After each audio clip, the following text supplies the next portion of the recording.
Hello everyone, welcome back to my channel. I hope आप सभी बहुत अच्छे होंगे। तो चलिए बिना टाइम वेस्ट किए बढ़ते हैं आज के टॉपिक की तरफ। आज हम लोग पढ़ने वाले हैं हॉर्मोन्स के बारे में। तो बेसिकली हम इसको सिंपल वे में पहले समझ लेते हैं। जो भी हमारी ह्यूमन बॉडी है, ठीक है, वो एक मशीन की तरह ही वर्क करती है। ठीक, जैसे सपोज कीजिए हमारी कोई ह्यूमन बॉडी है, ठीक है, तो ये मिलके बनी होती है आपके ऑर्गन से और ग्लैंड से। ठीक है, ये दोनों ही चीजें साथ में मिलकर वर्क करती हैं। ठीक है, आपकी जो ह्यूमन बॉडी वर्क कर रही है वो एक मशीन की तरह ही वर्क कर रही है। इसके अंदर क्या है, ऑर्गन्स है और ग्लैंड्स है, ये दोनों साथ मिलके काम करते हैं, तभी ह्यूमन बॉडी आपकी वर्क कर पाती है, चल पाती है। ठीक है, तो ह्यूमन बॉडी को भी चलने के लिए डिफरेंट डिफरेंट सब्सटेंसेस की जरूरत होगी। ठीक है, कि वो अपना वर्क प्रॉपर तरीके से कंप्लीट कर पाए।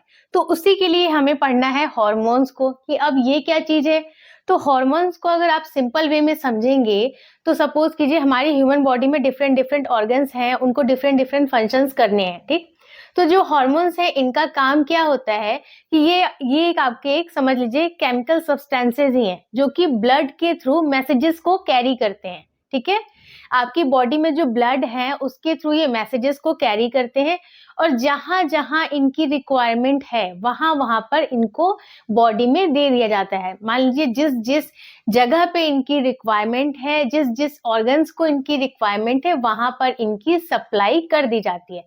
सिंपल वे में अगर मैं आपको समझाऊं तो यही इनका वर्क होता है। ठीक है, अगर आप इसको रीड करेंगे इसका डेफिनेशन तो क्या है, hormones are chemicals that coordinate different functions in the body by carrying messages through blood to organs, skin, muscles and other tissues. ठीक है, तो वही आपको मैंने भी एक्सप्लेन किया कि हॉर्मोन्स क्या है, ये भी एक क्या है, केमिकल सब्सटेंस है जो कि क्या करते हैं, फंक्शंस करते हैं किसके थ्रू, बॉडी में जो ब्लड है उसमें मैसेजेस को कैरी करके। ठीक है, मैसेजेस को कैरी करते हैं और जहां जहां उनकी रिक्वायरमेंट है, ठीक है, जैसे डिफरेंट डिफरेंट ऑर्गन्स है उनको रिक्वायरमेंट है वहां पर दे दिया, स्किन में रिक्वायरमेंट है वहां दे दिया इनको, मसल्स में है, डिफरेंट डिफरेंट टिश्यूज में है, वहां पर इनकी हम सप्लाई कर देते हैं। ठीक, तो यही काम होता है आपके हॉर्मोन्स का।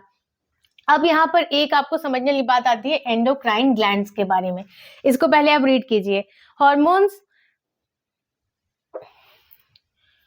Hormones are secreted from the endocrine glands in the body. The glands are ductless, so hormones are secreted directly into the bloodstream. ठीक है, इसका क्या मतलब हुआ, इसका ये मतलब हो गया कि हॉर्मोन्स जो हैं आपके वो सिक्रेटेड होते हैं एंडोक्राइन ग्लैंड्स के थ्रू। अब एंडोक्राइन ग्लैंड आपका होता क्या है, ये एक ग्लैंड है जो कि डकलेस होता है।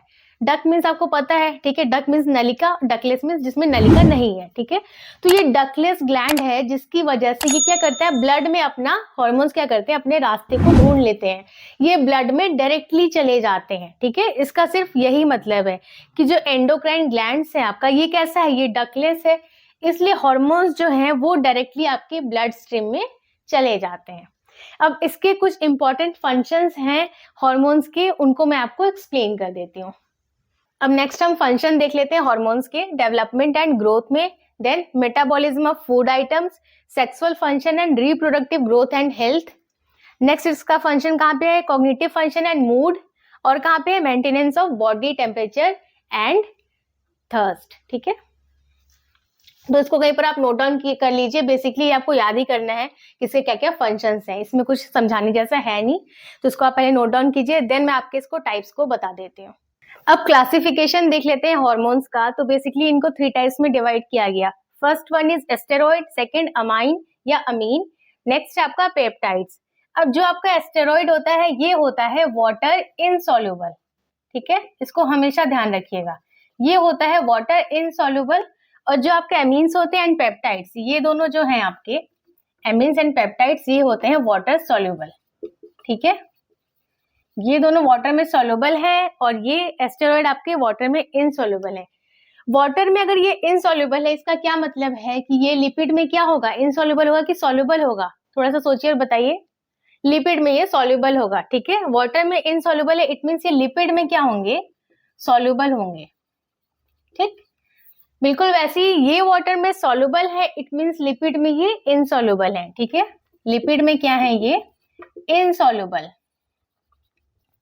लिपिड का मतलब तो सबको पता है ना, लिपिड मीन्स बेसिकली क्या होता है, फैट होता है, वसा होता है, ठीक है। तो वाटर में इनसॉल्युबल है, तो ये फैट में क्या है, सॉल्युबल है, और ये वाटर में सॉल्युबल है, इट मीन्स ये फैट में इनसॉल्युबल है, ठीक। अब इसके अंदर आपके डिफरेंट डिफरेंट पार्ट्स है स्टेरॉइड के अंदर, कोलेस्ट्रॉल, उसके अंदर क्या क्या है, प्रोजेस्टेरॉन, टेस्टोस्टेरोन, एस्ट्रोजन, ठीक है। नेक्स्ट है अमीन्स, इसके अंदर है थायोक्सिन एंड एड्रेनलिन, ठीक है। नेक्स्ट है पेप्टाइड्स, इनके अंदर है इंसुलिन। तो यही सारे इसके क्लासिफिकेशन हो गए। बेसिकली आपको 12th में इसके बारे में बहुत ज्यादा डीपली नहीं पढ़ना है, थोड़ा सा ही आपका ये दिया हुआ है, हॉर्मोन्स का एक छोटा सा पोर्शन ही दिया हुआ है, उसको मैंने आपको आज एक्सप्लेन कर दिया है। So that's all for today. I hope आज का वीडियो आपको यूजफुल लगा होगा। इस वीडियो से रिलेटेड कोई सा भी डाउट आ रहा है आपके मन में तो आप मुझे कमेंट सेक्शन में पूछ सकते हैं। वीडियो पसंद आया है तो इसे लाइक कर दीजिए, चैनल को अगर अभी तक सब्सक्राइब नहीं किया है तो प्लीज सब्सक्राइब कीजिए। मैं मिलती हूँ आपसे नेक्स्ट वीडियो में, तब तक के लिए take care and bye bye.